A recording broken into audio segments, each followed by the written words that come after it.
Hello again, everybody.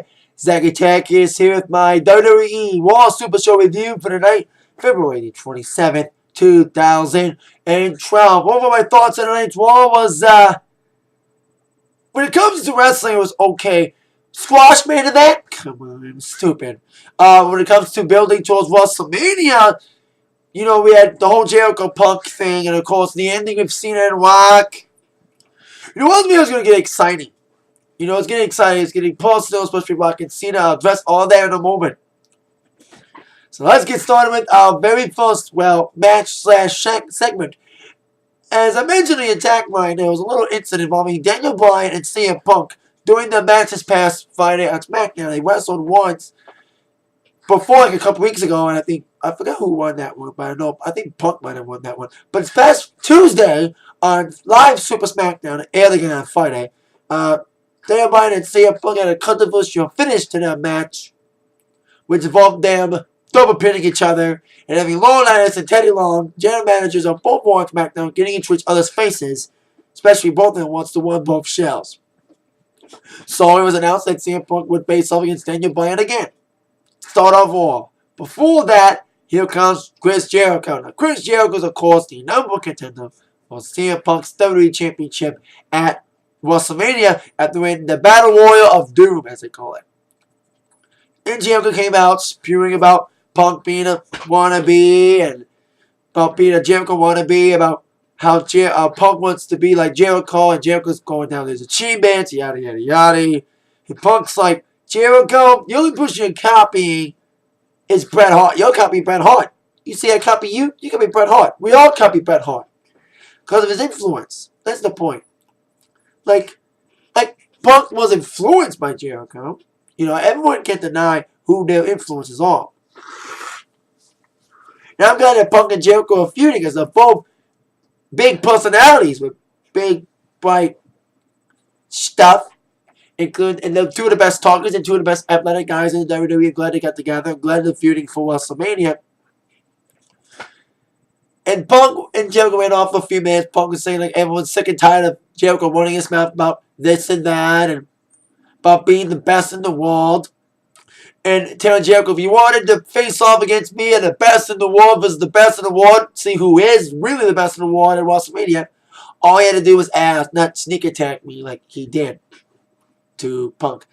So Punk had a little face-to-face off.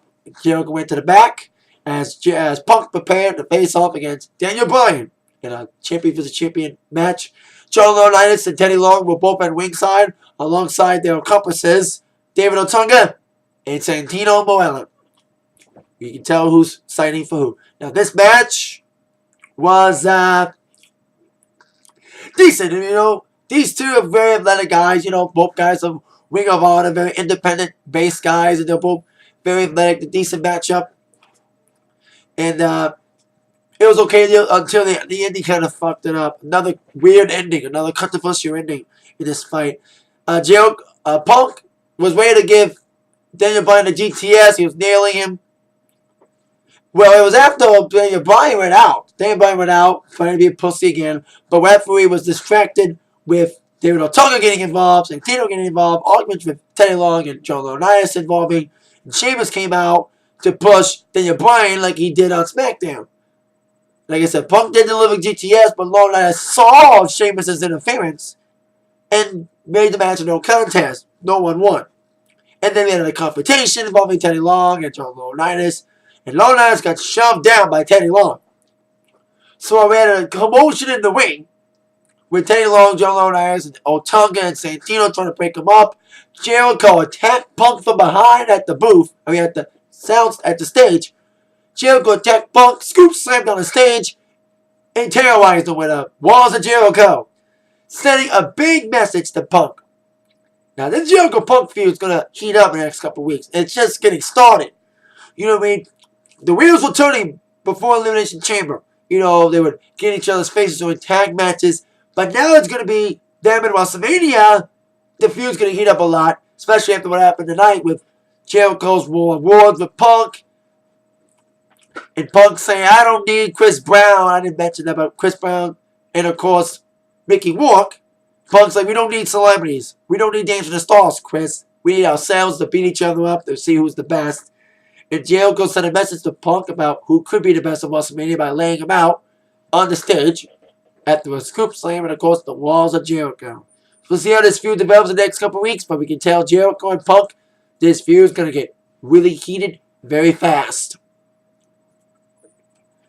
Now on our next match, I think we had maybe 2 or 3 squashes tonight. I think all in a row. We had our Diva Squash of the week, which was Kelly taking on Nikki Bella. Of course, Kelly without a BFF. Eve, because we all know Eve turned heel by admitting she used Zack Ryder. We'll get to the whole ski in a minute. But Kelly beat Nikki Bella. Nothing more to say. Took a Divas match. Basically a minute and a half. Kelly wins. Let's move on. On to our third match. Another kind of a squash match, which was WWE was like, let's punish The Miz more. Let's squash The Miz more. Miz against John Cena. Of course, we all know Rock was in the building. Yes, he was there, not via satellite. He was in the building.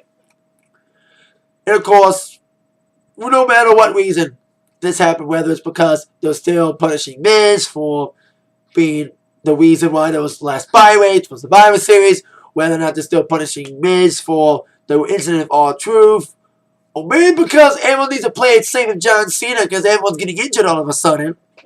Thanks to Big Show. We'll get to him in a moment. But no matter what reason why this match was short, it was. John Cena basically a mini squash match for himself. Miz tried his back to control Cena. Of course, Miz came out blabbing about not being involved in this year's WrestleMania yet. Hopefully there will be a Money in the Bank for him.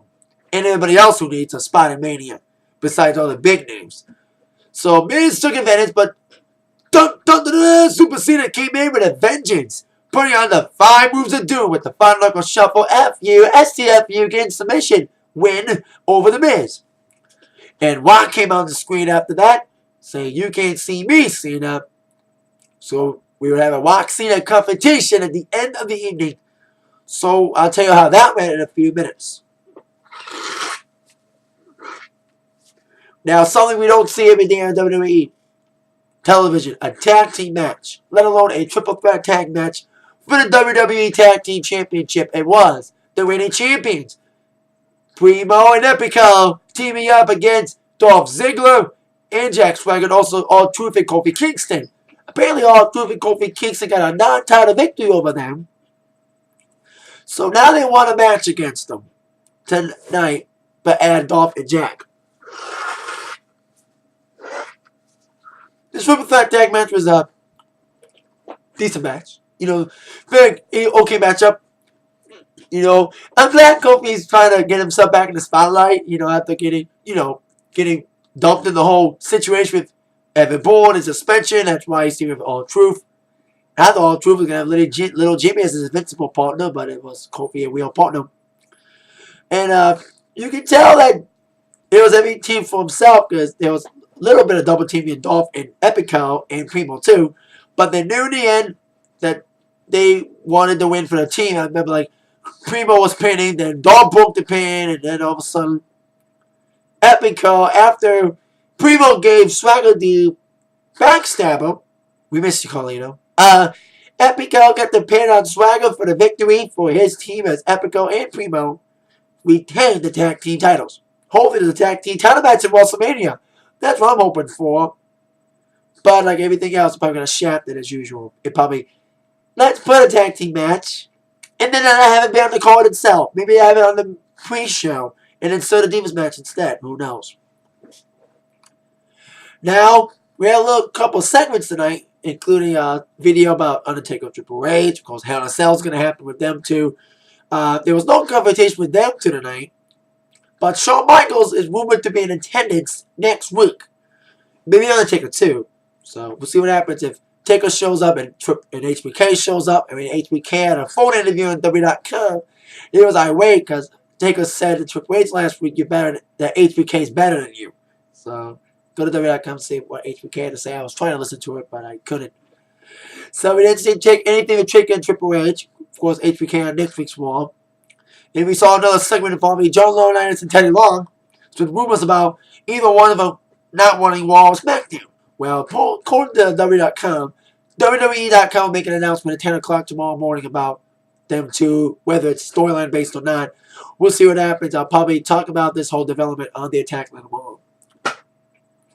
Now on to the host Eve coming out, talking about, turning her back on Zack Ryder, saying that every man is wooed by my beauty. Every man, there's not one man in this world that wouldn't want to be used by me. Because every man wants to be with me. But they don't know they're being used. That's the point, Eve. No one knows that they're being used by women. Sometimes, but that's another story. I don't want to get into that topic. About men using women, women using men. I don't want to get into that topic. So Eve talking about blah, blah, blah, blah, yada, yada, yada. And I didn't mention this. I forgot to mention this. Speaking of Zack Ryder, a guy got his ass whipped by Kane. I forgot to mention this. Following the triple threat tag match, Kane came out and chokeslammed everybody. Now, apparently Kane's feud with Cena ended at the ambulance match. And if I'm not mistaken, this is the first time we've seen Kane since the ambulance match with Cena. So, we'll see what happened with Kane. I'm debating moves like Kane and Zack Ryder at WrestleMania. I hope that doesn't happen. But Kane's back, and he's taking no prisoners. I was like, hey, who has to attack? Good guy, bad guy? Kane hates everybody. So Kane's back. Eve blabs, blab, blabs. And now on to our main event, which was probably, in my mind, the absolute worst Raw main event I've ever seen in a long time. It was the Big Show, teaming up with Sheamus to take on Cody Rhodes and Mark Henry. Now, apparently Cody Rhodes has been making fun of Big Show's not-so-good WrestleMania record, which is true. He lost to a lot of people. He's like, I don't know if it's a whole record, but it's a bad record. He's a guy, let's say this. Big Show's had more WrestleMania losses than wins. He embarrassed Big Show again before the match by aiming a clip of him losing to Floyd Mayweather. I'm guessing an IC title match between Big Show and Cody Rhodes may be developing for WrestleMania, but we'll see what happens there. So Cody Rhodes pussied out, tagged in Mark Henry. Basically, it was a squash match. Like Big Show attacked Mark Henry for a bit, then Big Show tagged in Sheamus, chased down Cody Rhodes. Sheamus gets the croaking of Mark Henry, gets the win. It was a mini squash main event. I know WWE does. I don't know why these matches were short tonight.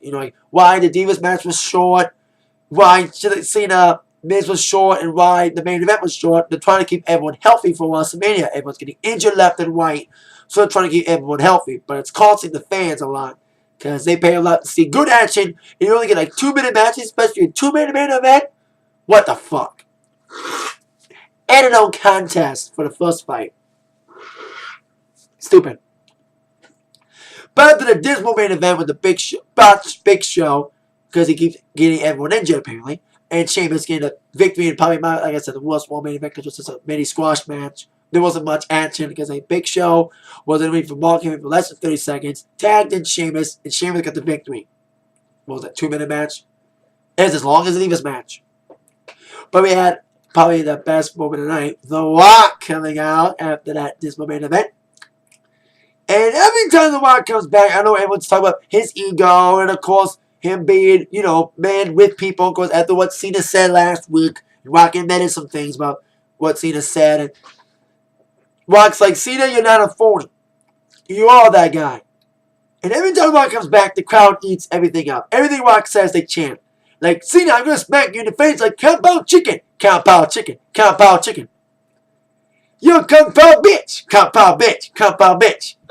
Rock, no matter what you say about him, and despite the fact he had a cheat sheet on his hand, I noticed it before Cena did. Because I was watching the clip, I was like, is it just me, or is Rock reading up a cheat sheet on his hand? Cena did mention it, but Cena didn't come out, but no matter what you say about Rock and his ego, about everything else, Rock is still one of the best guys in the history of WWE. Best wrestlers, and probably, in my mind, still, besides CM Punk and Jericho, one of the best talkers, probably the best talker in the industry today, of all time, probably.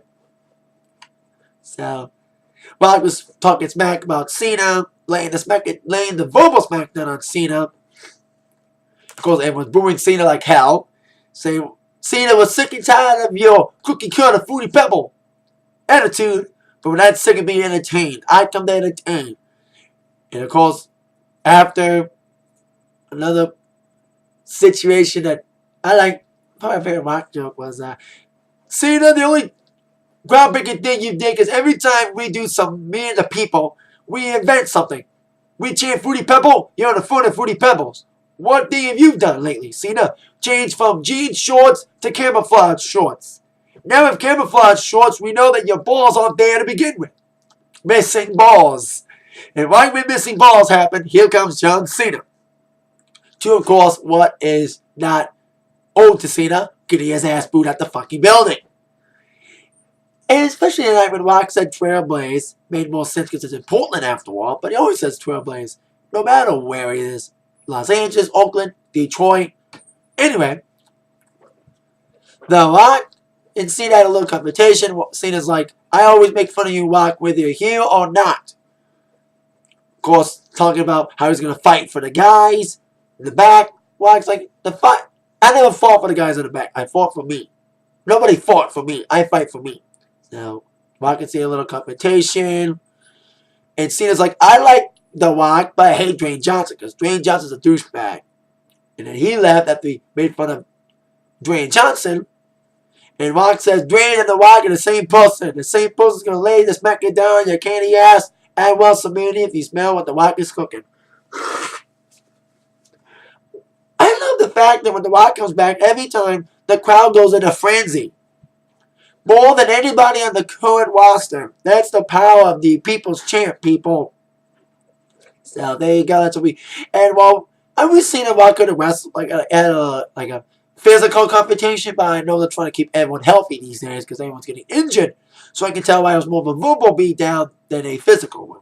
So like I said, when it comes to building storylines for WrestleMania with Rock and Cena, Jericho and Punk, it was good when it comes to building storylines, but when it comes to wrestling, a no contest for your first match, squash divas match, squash between Cena and Miz, and a squash main event. Not much for wrestling, but we're going towards WrestleMania. We're going to get more good wrestling soon, especially on the road to WrestleMania.